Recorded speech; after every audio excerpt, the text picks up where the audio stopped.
नमस्कार दोस्तों, आज हम एक ऐसी भूतिया कहानी के बारे में बात करने जा रहे हैं जिसे सुनकर आपके भी रोंगटे खड़े हो जाएंगे। तो कहानी में अंत तक बने रहिए। कहानी शुरू करने से पहले एक निवेदन करना चाहूँगा कि अगर आप हमारे चैनल पर नए हैं तो चैनल को सब्सक्राइब जरूर करें, और अगर यह कहानी आप फेसबुक पर देख रहे हो तो हमारे पेज को फॉलो जरूर करें। आइए कहानी शुरू करते हैं। शहर से दूर एक छोटा सा गांव था, नीनपुर।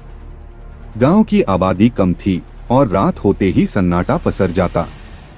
नीनपुर की एक पुरानी हवेली थी जिसे लोग शापित हवेली कहते थे। इस हवेली के बारे में कई डरावनी कहानियां प्रचलित थीं, लेकिन कोई भी इस बात की सच्चाई नहीं जानता था। बस एक बात पक्की थी, शाम ढलने के बाद वहां कोई नहीं जाता था। राघव, एक युवा पत्रकार, इन कहानियों को एक झूठ मानता था। उसे विश्वास नहीं था कि कोई जगह सचमुच शापित हो सकती है। अपनी जिज्ञासा के चलते उसने तय किया कि वह उस हवेली में रात बिताएगा और खुद सच्चाई का पता लगाएगा। गांव के बुजुर्गों ने उसे बहुत समझाया, पर वह नहीं माना। एक ठंडी अक्टूबर की रात राघव अपने कैमरे और टॉर्च के साथ हवेली की ओर निकल पड़ा। हवेली तक पहुंचते पहुंचते चारों ओर अंधेरा छा चुका था। हवेली के दरवाजे जर्जर थे और दीवारों पर जगह-जगह दरारें पड़ चुकी थीं। उसकी आंखों में एक उत्सुकता थी, पर दिल में कहीं न कहीं हल्की सी घबराहट भी थी।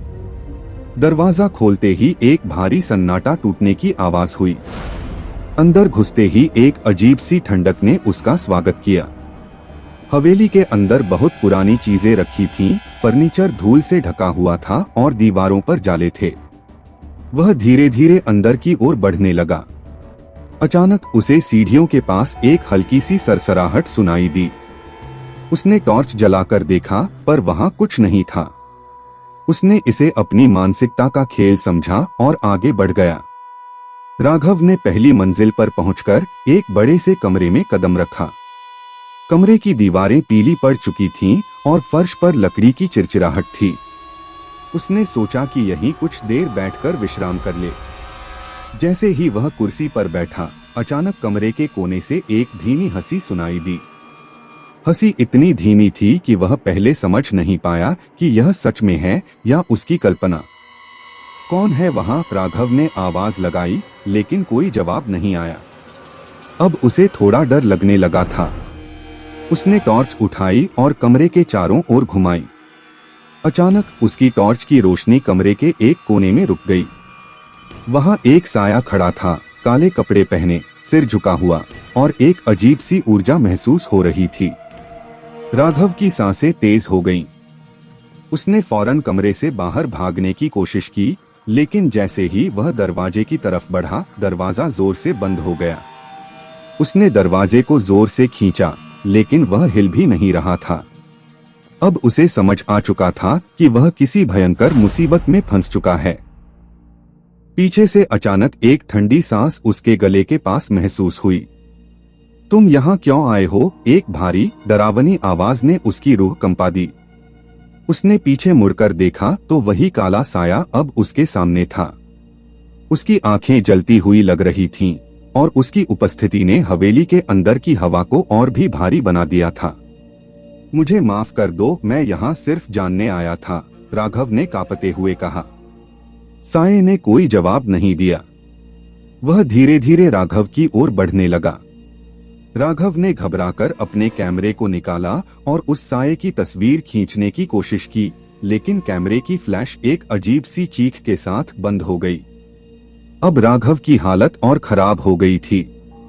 वह हर तरह से कोशिश कर रहा था कि दरवाजा खुल जाए, लेकिन सब बेकार था। तभी अचानक उस साये ने उसे घेर लिया और राघव को ऐसा महसूस हुआ जैसे किसी ने उसकी गर्दन पर अपना ठंडा हाथ रख दिया हो।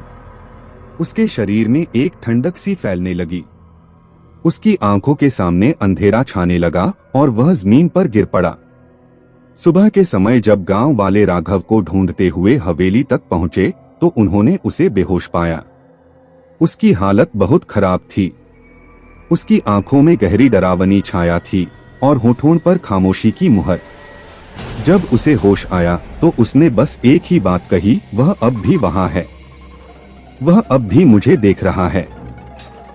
राघव को गांव से दूर एक अस्पताल में ले जाया गया, लेकिन वह कभी भी पूरी तरह से ठीक नहीं हो सका। वह हमेशा कहता रहा कि कोई उसे लगातार देख रहा है। गांव वालों ने फिर से उस हवेली के पास जाना बंद कर दिया और राघव की कहानी एक और डरावनी दास्तान बन गई। उस रात के बाद से नीमपुर की हवेली और भी खतरनाक मानी जाने लगी। कोई नहीं जानता था कि राघव ने वहां क्या देखा, लेकिन इतना तय था कि हवेली में जो भी था उसने राघव की आत्मा को कुछ ऐसा दिखा दिया था जिसे वह कभी भूल नहीं पाया।